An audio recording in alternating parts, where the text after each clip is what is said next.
kampus Universitas Muhammadiyah Profesor Dr. Hamka, Fakultas Keguruan dan Ilmu Pendidikan, Program Studi Pendidikan Guru Sekolah Dasar. Di sini kami akan melakukan observasi PLP 1 di Sekolah Dasar Negeri Kramat Jati 24, Jakarta Timur. Di sini saya akan memperkenalkan ketua kelompok dari PLP 1 ini. Yang pertama ada saya sendiri Muhammad Lutfi Apriyadi. Dan saya sendiri ada Afra Brian Vitaloka. Nama saya Lydia Putri. Nama saya Najmi Putri Fadia. Nama saya Siti Yani Berkah.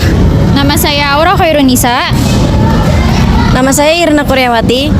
Nama saya Zulfa Najliyah. Selamat menyaksikan.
Saya Nanik Utari, Kepala Sekolah SD Negeri Kramat Jati 24. Bagaimana visi, misi, dan tujuan sekolah yang ada di SDN Kramat Jati 24 pagi ini?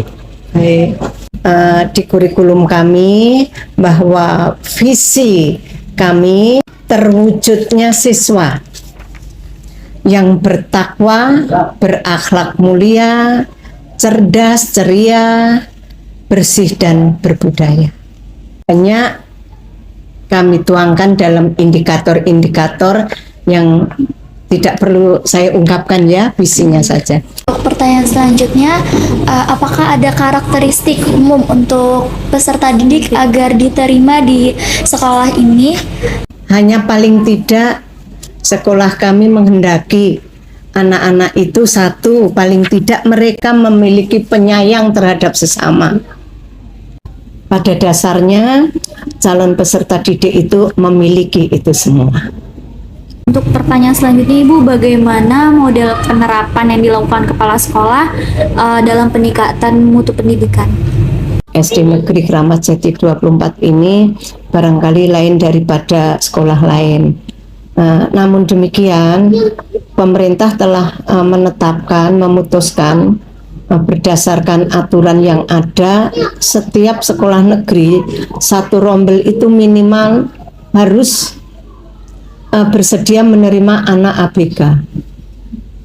Belum pemerintah menetapkan itu, di sini telah mendahului menerima anak-anak yang saya katakan mempunyai keistimewaan.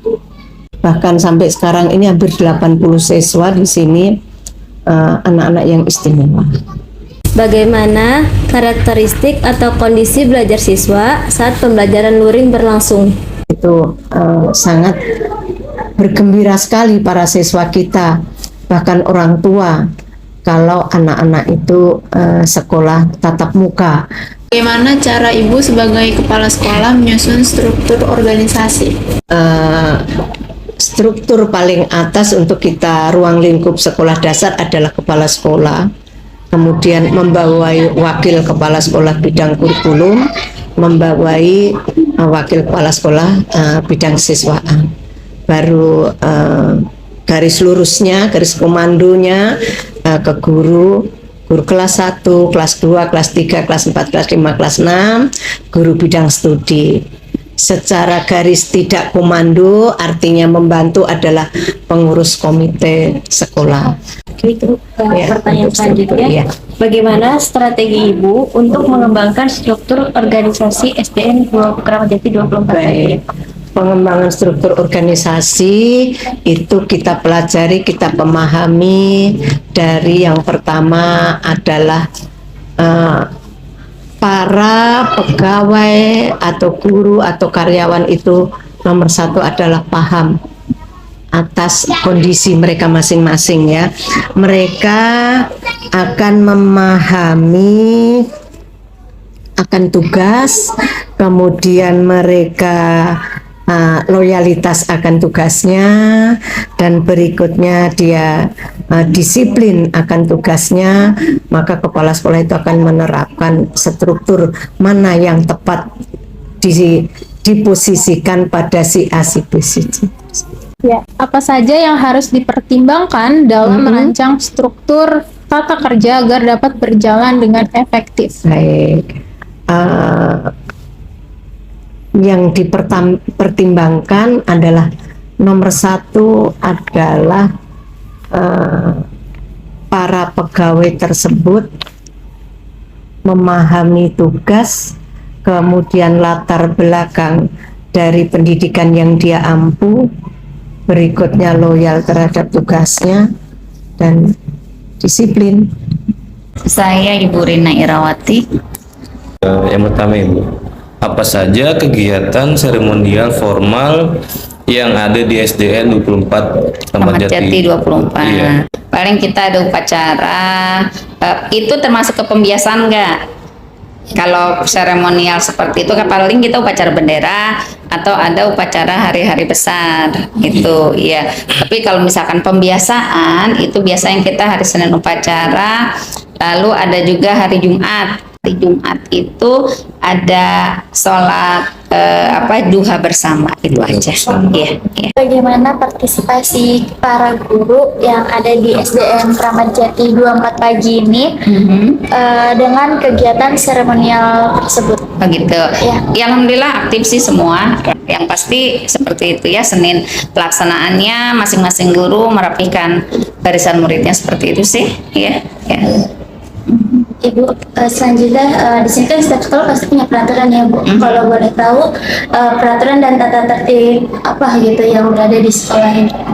Sama sih ya pada umumnya, seperti masuk pagi jam 6:30 harus sudah datang. Lalu kalau hari Senin atributnya harus lengkap, sama sih sama. Apa yang diberikan oleh pihak sekolah jika ada yang melanggar tata tertib tersebut, dan bagaimana memantau tata tertib itu agar tetap selalu berjalan selaku ibu atau bapak menjalani jadi wakil kepala sekolah? Tata tertib ya pastinya kita harus jalankan dengan baik ya.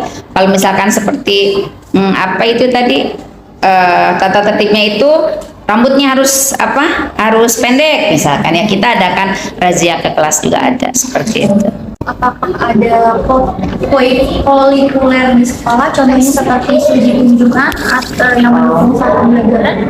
Baik, kalau untuk kunjungan sepertinya sampai saat ini sejak pandemi memang kita belum ya, kita baru ada wacana saja seperti kita mau ke museum apa ya, karena kendalanya kan kita kalau di SD negeri itu kan tidak boleh ada pungutan seperti itu. Kita belum ada kalau untuk kunjungan ya seperti itu, kecuali mereka yang dari luar ke dalam, seperti kemarin ada dari museum listrik itu, mereka kesini, mereka kenalkan seperti itu ya, itu saja. Apa saja kegiatan ekstrakurikuler yang ada di sekolah SD Kramat Jati 24 pagi, dan bagaimana dengan fasilitas yang ada di sekolah? Baik, kalau ekskul itu kita dari Senin ya, Senin itu kita ada menari ya kan, lalu hari Selasa itu kita ada silat, hari Rabu kita ada pramuka, hari Kamis kita ada taekwondo. Ya kan, kalau fasilitas yang memang fasilitas apa yang ada di sekolah ya digunakan, itu saja sih. Apakah setiap siswa diwajibkan untuk mengikuti ekstrakurikuler? Ya betul. Kalau wajib, sebetulnya yang wajib itu hanya pramuka saja. Ekstrakurikuler apa Bu yang sering ada perlombaan? Kalau yang sering ada perlombaan sih, sering bangetnya sih taekwondo ya. Taekwondo, silat juga ada, penari juga ada. Apakah ada pembiasaan positif untuk siswa dan guru saat belajar yang ada di sekolah ini? Insya Allah sih ada ya. Pagi-pagi juga kan kita memang wajib ada nyanyi lagu kebangsaan, berdoa seperti itu. Ya, saya sendiri Irma Marina Susianti. Kegiatan-kegiatan apa pembelajaran yang dilaksanakan pada masa luring ini dan bagaimana kegiatan tersebut? Nah, itu pembelajarannya dimulai seperti ketika masa sebelum pandemi aja. Kegiatan-kegiatan KBM seperti biasa. Sekarang ngadain keputrian khusus kelas 4, 5, 6 karena mereka pada masa pubertas ya. Iya benar. Jadi setiap hari Jumat itu bergiliran. Bagaimana proses penilaian yang dilakukan dalam pembelajaran sekarang ini? Proses penilaiannya. Proses penilaiannya bagaimana? Ya itu karena kita kan ada formatif, sumatif kalau untuk pengetahuan. Kalau untuk penilaian sikap, keterampilan itu kan dari proyek. Gitu. Ada nggak sih kayak keluh kesah yang peserta didik rasakan setelah mereka menjalani pembelajaran saat ini? Untuk awal ada, ya kan? Karena kan bingung kan dari yang santai-santai di rumah, daring ya kan, belum tentu juga dia ngerjain. Nah sekarang udah mulai itu lagi kegiatan yang apa tuh full. Ibu, yang selanjutnya berdasarkan pengamatan Ibu seperti apa kondisi siswa selama kegiatan pembelajaran berlangsung? Apakah siswa merasa semangat atau justru sebaliknya? Tentu semangat. Apalagi alhamdulillah, apalagi mungkin mereka juga kan kangen ya sekolah udah lama di rumah. Apakah ada pembiasaan positif yang dilakukan Ibu ke siswa? Kebiasaan positif banyak sih. Diawali dengan berdoa, terus pengenalan nasionalisme kita kan jiwa nasional dengan menyanyikan lagu wajib. Iya. Bisa di awal, bisa juga pulang. Kemudian literasi banyak juga sih. Terus kalau di kelas saya khususnya setiap pulang itu sebelum pulang kita zuhur bersama aja di kelas. Apakah kegiatan pembiasaan tersebut dapat mengembangkan karakter siswa? Ya tentu saja. Soalnya kan mereka jadi senang membaca. Kemudian apalagi kalau mereka agama juga kan kita iniin akhlaknya ya kan. Bagaimana upaya yang dilakukan dalam memberikan semangat pada siswa agar pembelajaran tetap efektif? Pakai speaking ya. Tentu ya kan. Speaking terus kadang-kadang ngasih materinya pakai nyanyi, pakai lagu. Apakah ada upaya dan kerjasama dengan orang tua untuk meningkatkan motivasi belajar peserta didik? Iyalah, tentu saja. Kalau dalam pembelajaran, apalagi ini kita siswa itu kan bukan tanggung jawab kita sendiri, ya kan?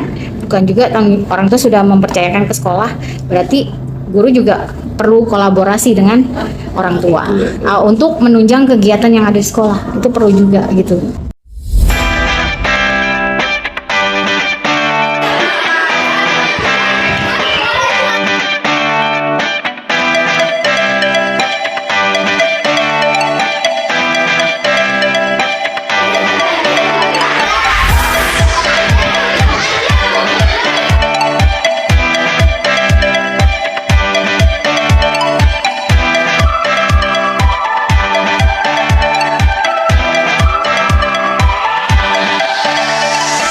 Sekian hasil observasi dari kelompok kami, kurang lebihnya mohon